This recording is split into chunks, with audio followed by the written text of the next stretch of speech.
The war that reshaped Europe, redrew global alliances and tested the limits of international order may be approaching a decisive moment or another dangerous illusion. From Florida, US President Donald Trump speaks confidently of a peace deal that is 90 to 95% complete. From Kyiv, President Volodymyr Zelensky acknowledges progress but warns that the hardest questions remain unanswered. From Moscow, the response is not signatures, but missile strikes that remind the world that power on the battlefield still shapes diplomacy at the table. Is this the beginning of the end of Europe's longest war since World War II? Or is the rush towards peace masking unresolved conflicts that could explode again? Can a rapid deal imposed by Washington bring lasting stability or only temporary pause before the next escalation? I'm Henny Seif, and this is Think Tank.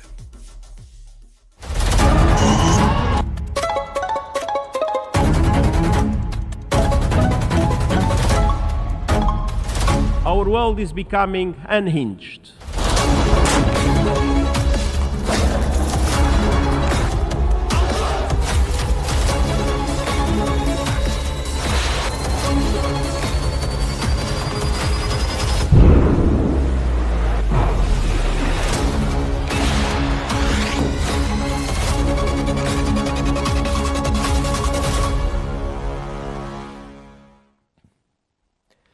The Guardian's analysis cast doubt on Donald Trump's claim that a Russia-Ukraine peace deal is 95% done, arguing that this figure obscures the persistent gaps between rhetoric and reality. Critics see the claim as part of a familiar pattern of over-optimistic assertions from Trump, including past unfulfilled promises to end the war quickly. Key unresolved issues, especially Russian President Vladimir Putin's actual agreement to terms and territorial disputes, remain outstanding, suggesting peace is still distant. The article points out that previous deadlines have come and gone, and Moscow's recent accusations against Ukraine underline how far trust and cooperation remain from being restored. Analysts warn that a durable peace will require real concessions from Russia or intensified international pressure, not just political spin.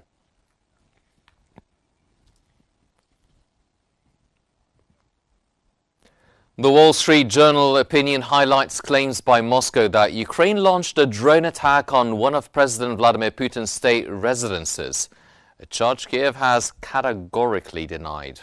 Russian officials, including Foreign Minister Sergei Lavrov, asserted that 91 long-range drones were intercepted near the Novgorod region and suggesting it would prompt changes to Russia's negotiating stance on peace talks. Ukraine's President Volodymyr Zelensky dismissed the accusation as a fabrication aimed at sabotaging ongoing diplomacy and justifying further Russian strikes. Independent verification of any strike remains absent, and it is unclear if Putin was present at the residence. The incident underscores how battlefield narratives are being used to influence peace negotiations and international perceptions.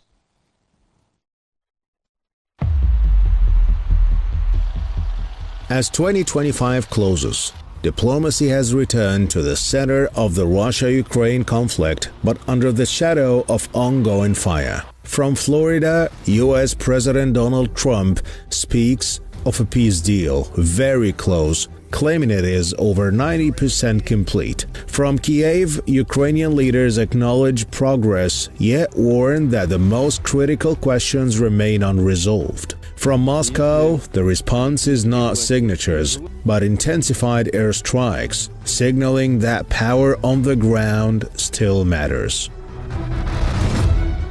Negotiations focus on a revised 20-point framework backed by Washington, including a full ceasefire prisoner exchanges, massive reconstruction aid, and long-term security guarantees from Ukraine. On paper, momentum appears strong.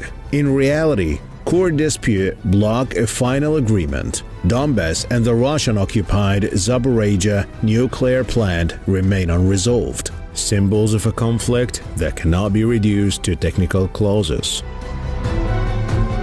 Ukraine faces immense pressure. Years of war have drained its economy and infrastructure, while public opinion strongly opposes territorial concessions. President Volodymyr Zelensky must choose between a deal that freezes the war without resolution or rejecting compromises and risking waning Western support. For Russia, time is less urgent. Moscow shows little flexibility, betting that endurance and battlefield pressure will shape the outcome. Trump blends optimism with ambiguity. By presenting himself as an indispensable mediator, he claims momentum without committing to timelines or guarantees. This preserves leverage but risks a rushed deal that may deliver calm without justice. The result is not a clear peace, but a fragile crossroads, ending the war, postponing it, or reshaping it for the next phase.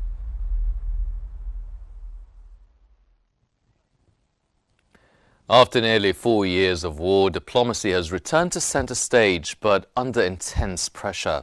The proposed US-led framework promises ceasefire, reconstruction, and security guarantees. Yet, beneath the optimistic language lie fundamental disputes over territory, sovereignty, and enforcement. To understand whether this initiative represents a historic breakthrough or a fragile political gamble, we're joined by two voices from opposite sides of the Atlantic, each reading the moment through very different strategic lenses.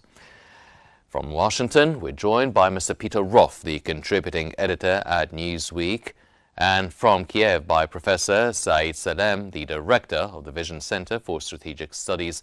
Gentlemen, welcome to Think Tank. Mr. Roth, when Trump says the deal is 90 to 95% complete, what does that actually mean in diplomatic terms, especially that political analysts are also saying that some fundamental terms or sticking points are still unresolved? Well, it's a very good question to start with, and it's good to be with you. Happy New Year to everyone. Happy New Year, sir. Thank you. It means we're not done. It means the easy stuff has been taken care of. It's the hard stuff that we still can't get agreement on. And that's to be expected here. The Ukrainians have done an outstanding job defending their homeland. This is a David versus Goliath battle without the supernatural intervention that allowed David to win. President Trump is in the position of trying to produce an outcome that works for Putin and works for Ukraine and is satisfactory to our European allies and the world. When Putin can end this quickly and in a way that gives him everything he wants, as long as he's willing to deal with the international reprobation he would receive for a year or two. Mm-hmm.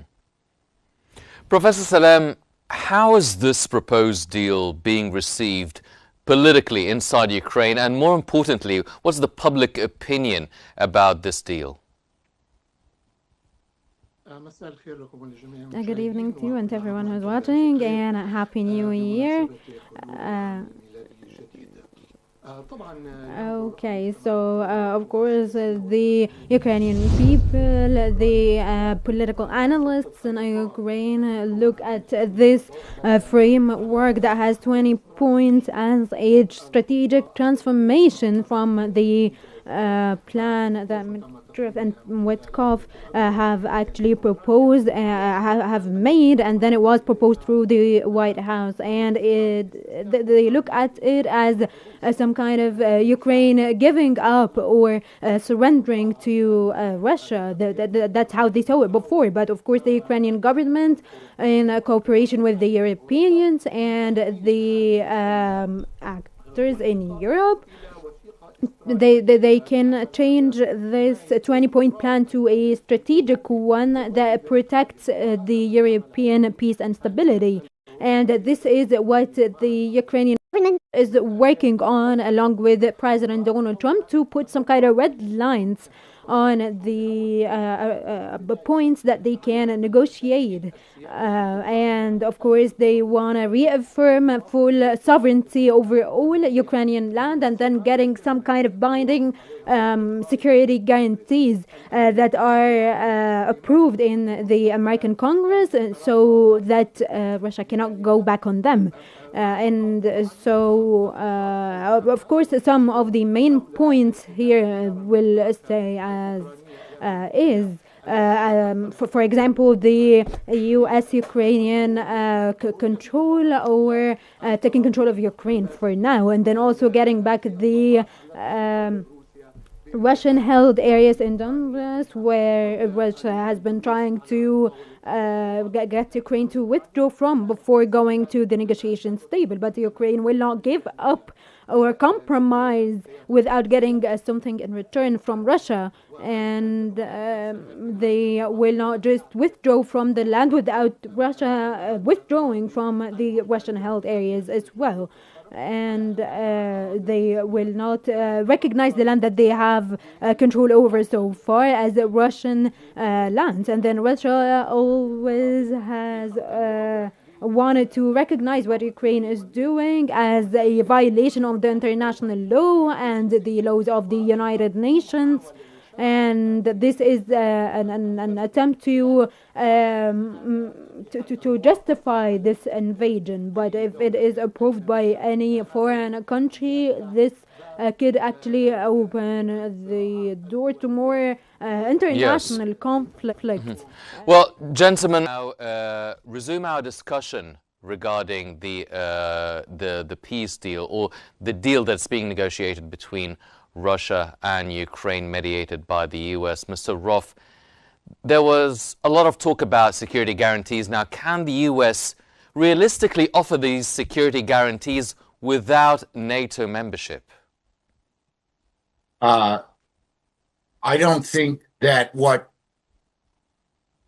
the Ukrainians want, as the professor described, are achievable under any circumstance, with or without NATO membership.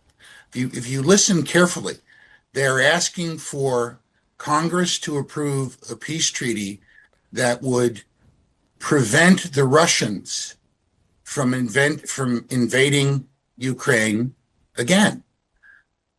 The only possible security guarantee that would do that would be the immediate nuclear response by the United States if the Russians cross the border.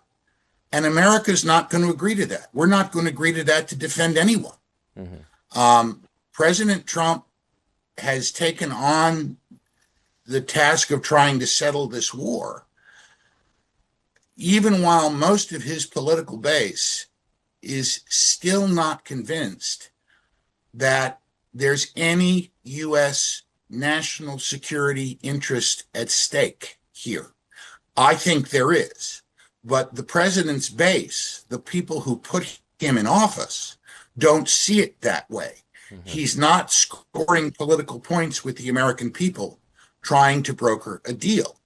Most of Congress believes that it is in our interests to help Ukraine defend itself against Russia, either because they don't trust the Russians or because they think that Trump is, if they're Democrats, they think that Trump is somehow a covert ally of Putin and an autocrat of similar kind. And by opposing Putin, they're opposing Trump. But this absolute deal, that security response, that is just not workable, achievable, or frankly smart for the United States to agree to. Mm-hmm. Well, Professor Salliam, talking about these security guarantees, what does it really mean to the Ukrainians after 2022? Can they really count on security guarantees now, especially that, as Mr. Roth has mentioned, a lot of voices, loud voices from the US don't really believe in supporting or taking a big part in the Russian-Ukrainian file?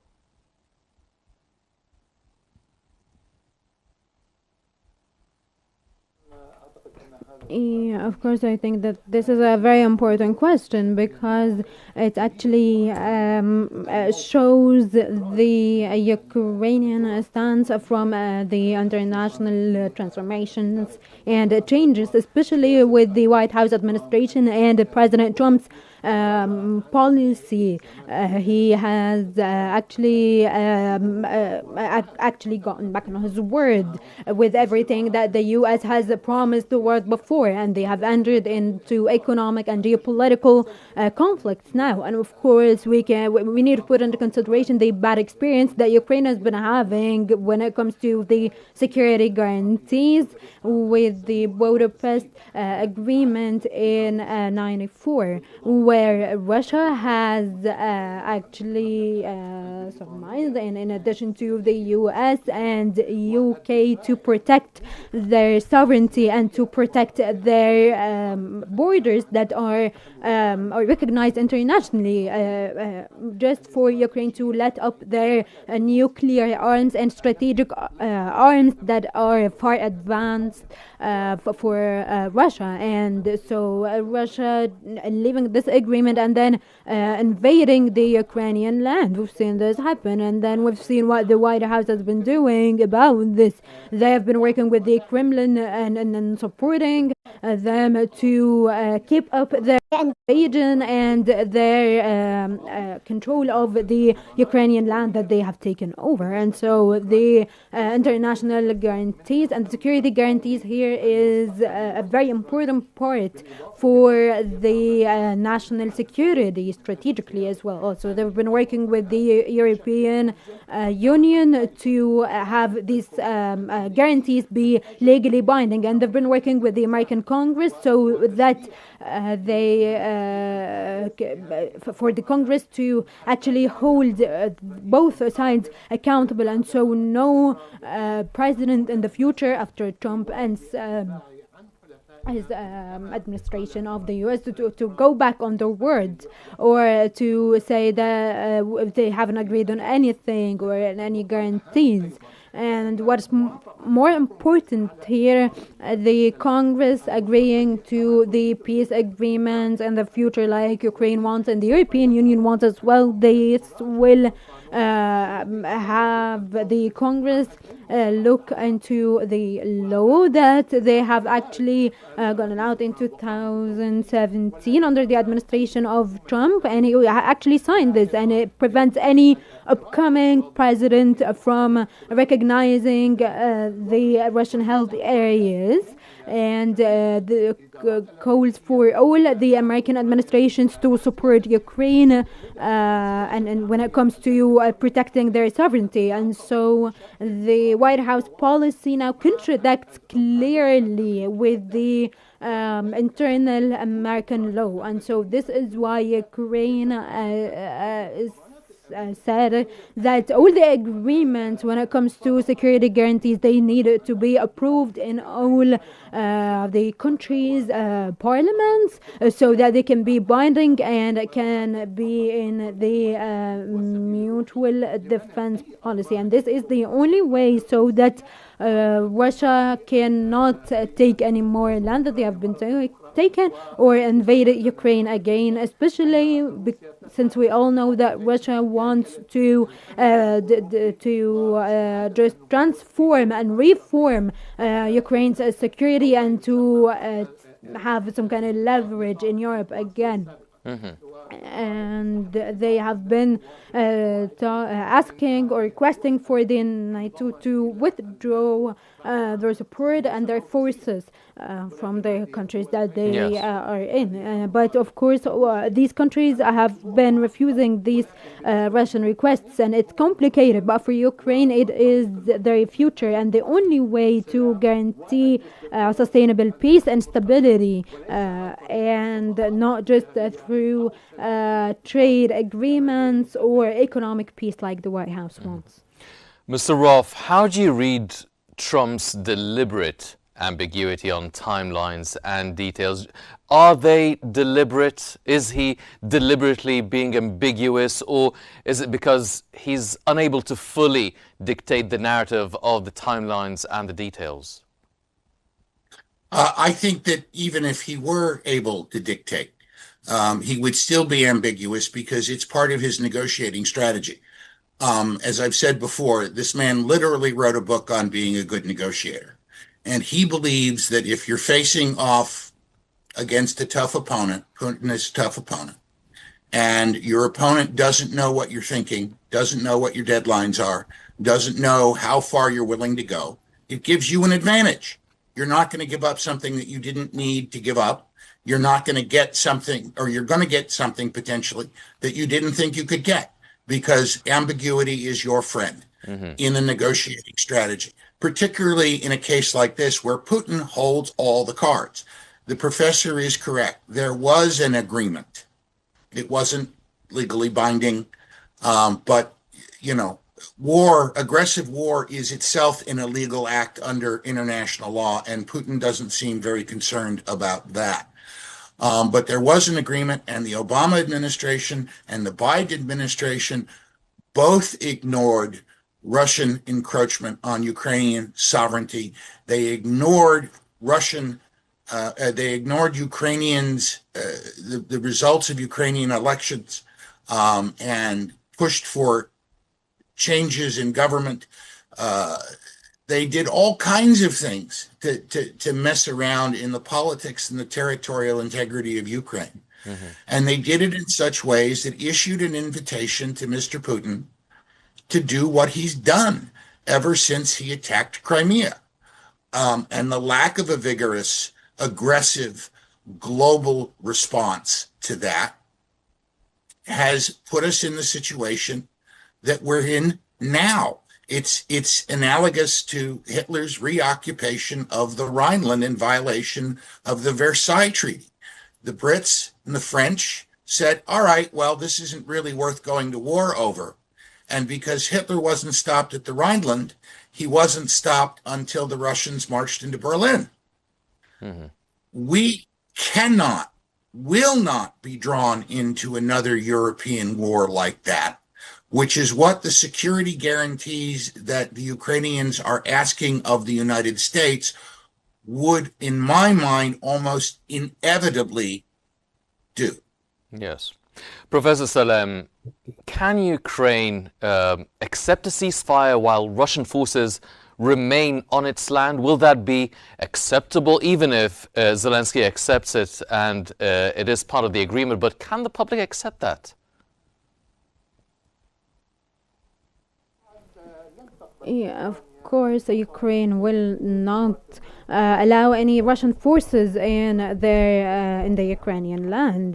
Maybe they can. We can work on reaching or freezing the conflict on the borders and the front lines, but without a formal recognition from the Ukrainian people or government to give up the Russian-held areas. And if we go back in time a little bit, and if we look at history, if we look back at 1938, when the Nazis took part of the land of Chin, using the pretext of getting back security, and saying that this was some kind of threat to them, and then reaching the Munich Agreement in 1938 that has forced to give up their land for the Nazis, and then so this is what led to World War II, because the Germans were kind of awarded for their invasion and incursions, and so thus the world won't, when I repeat history, do they want President Trump to go back in history, or to go down in history as one of the sides or one of the parties that contributed to a third world war because of rewarding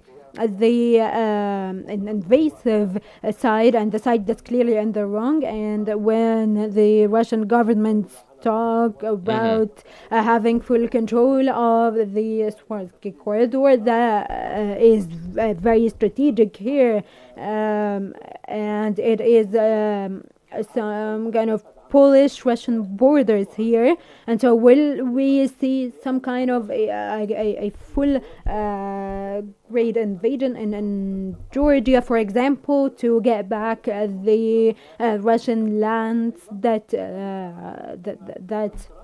they have taken? And so I don't think that Ukraine will actually accept this or to legitimize this invasion, because technically it will destroy the international and all the international laws. And so Ukraine's stance and the people as well are in just the front lines to protecting Ukraine's sovereignty, but it is also very important, and it has leverage when it comes to that's a very good point, Mr. Salliam, which takes me to my final question to Mr. Roth, because we're running out of time now. Does freezing the conflict serve long-term U.S. interests, or is it simply delaying a larger war? I think that freezing the conflict serves global interests. People aren't aware, but the North-South Korea war is frozen. It's not actually over. And I think a dozen years ago, the North Koreans actually pulled out of the ceasefire agreement. But freezing the conflict serves everybody's interests. Mr. Peter Roth, the contributing editor at Newsweek, and Professor Saeed Salliam, the director of the Vision Center for Strategic Studies. Gentlemen, thank you very much. Your insights have been essential in unpacking this political, strategic and human dimensions of this critical moment. Ladies and gentlemen, now we understand that diplomacy is accelerating and the missiles are still falling. The question, though, remains unanswered. Is this the road to peace, or merely a pause before the next war? That brings us to the end of this episode of Think Tank. I'm Henny Saif. Thank you for joining us.